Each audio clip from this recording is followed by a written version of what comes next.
R.I.P. Jace. That was the way that ended. The death of the Prince of Dragonstone. Unbelievable ending. Unbelievable episode altogether. Shout out to the first episode of season 3 of House of the Dragon. Got us off to a blazing start.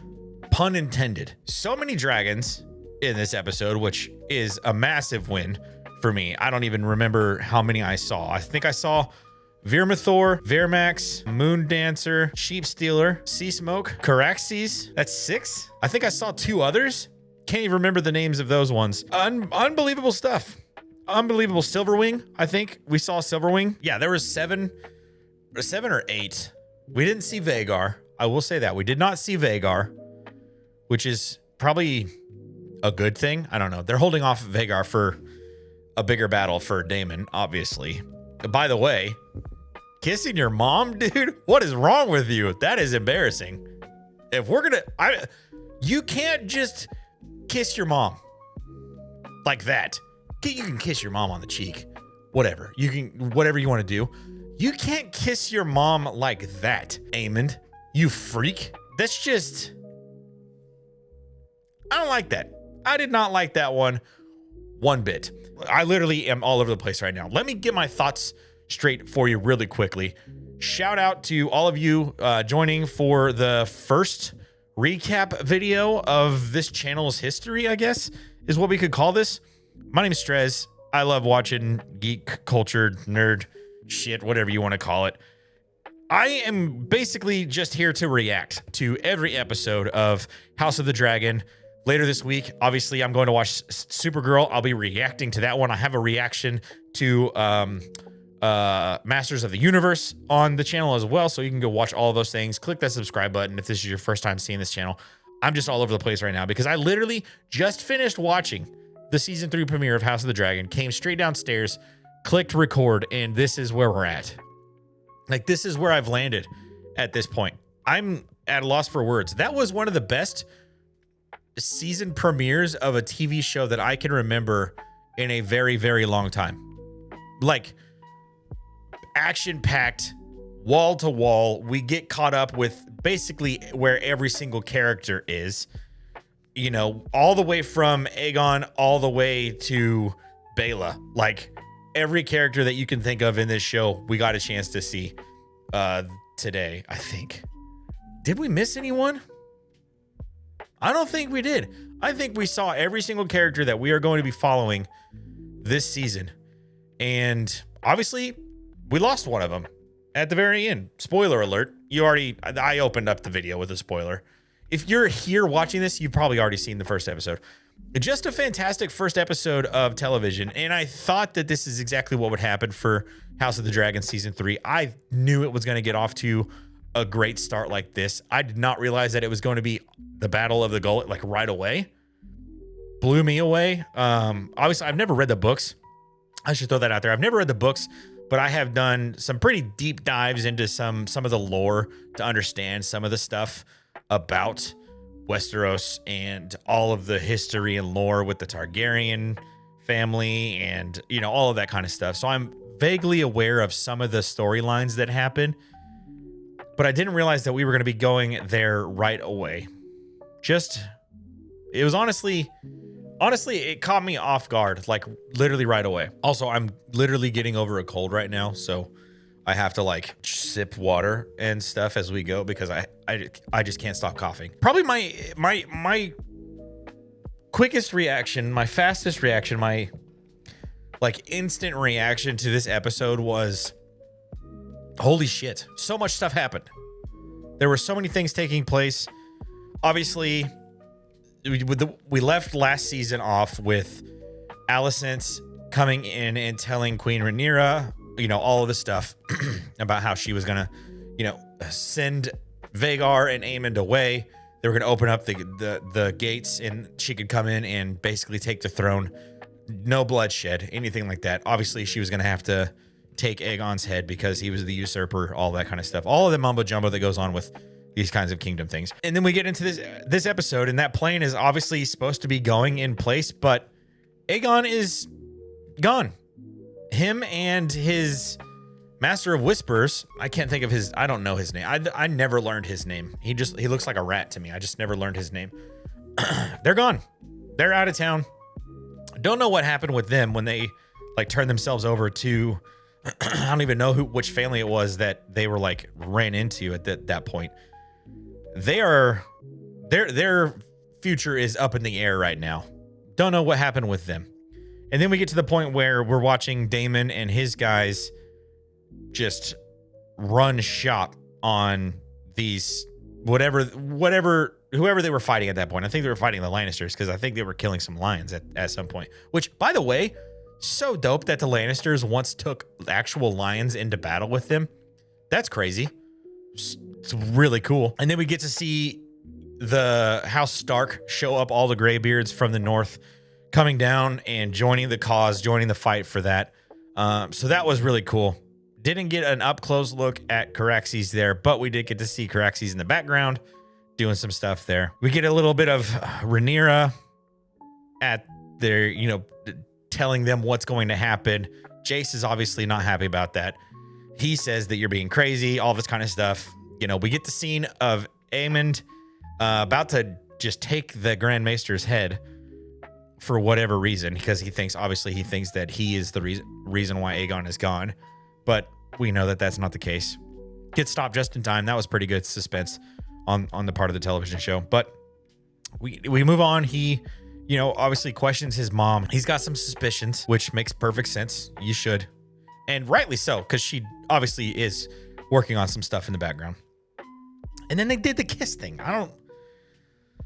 That's Game of Thrones, I guess. That's just this universe. That's just what they do. And then we get into the main battle.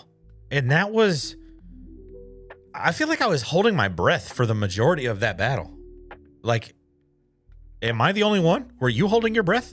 Because I felt like I didn't know what was going to happen next. The first, I guess is a version of the Scorpion, like an early version of the Scorpion, where they shot the giant arrow and it hit Veermax.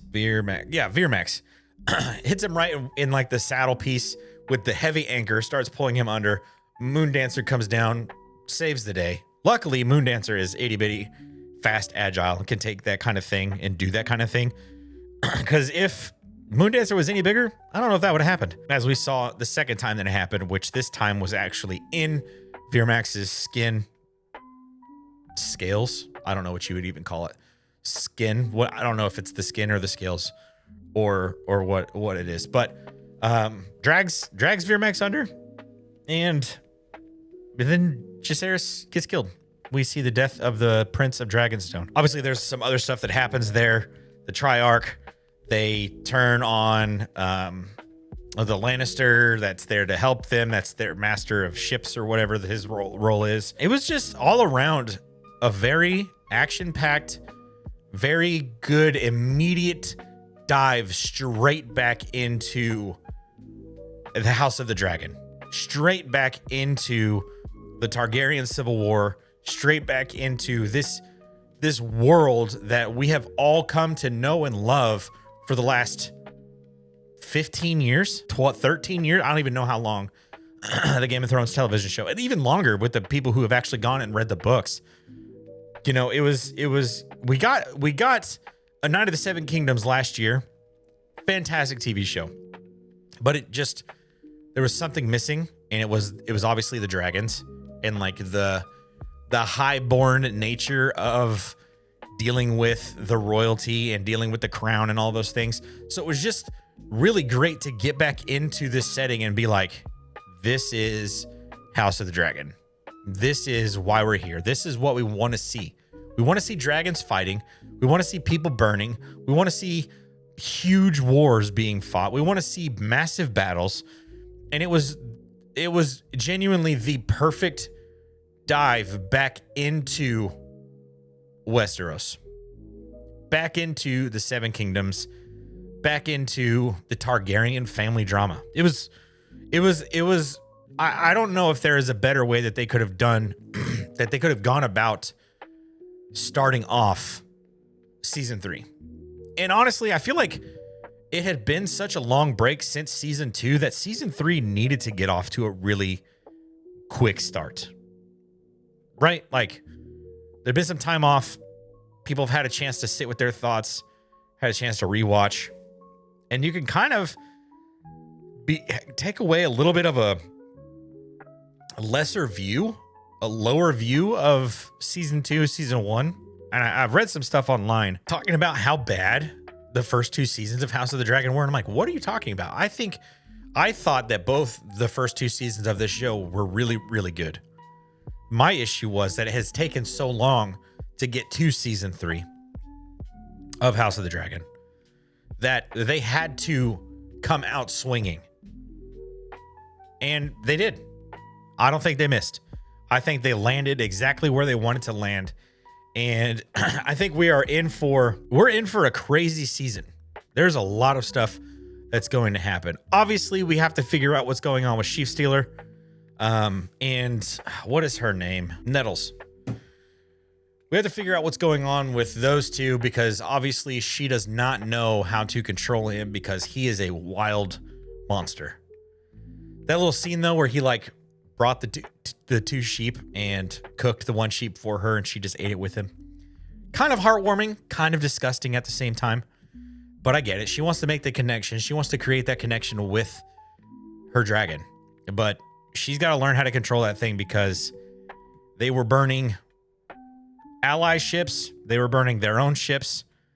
Honestly, like her family ships at a specific level, at a certain level. Bela and Jace both thought that she was like an enemy dragon, and they both recognized that it was her riding Sheaf Stealer. So she's got a lot to figure out there. Obviously, I think by the end of the season, they'll have a much better rapport built between the 2 of them. And I think it'll be a lot easier, a lot smoother sailing for the 2 of them. But we're down Veermax. We're down Jacaerys, but we have added Ulf the White on Silverwing, Hugh Hammer on Vermithor, which is my favorite dragon, by the way. The Bronze Fury.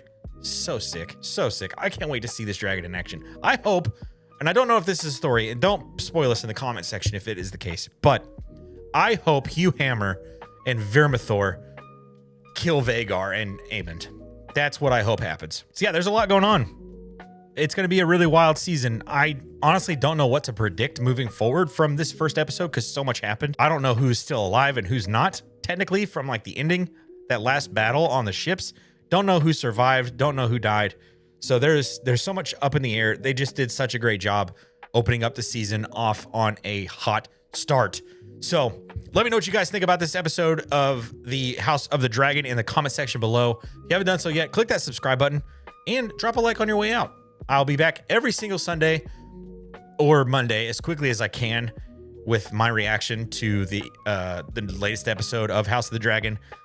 And as most of you know, later this week, Avatar: The Last Airbender Season 2 is coming out on Netflix.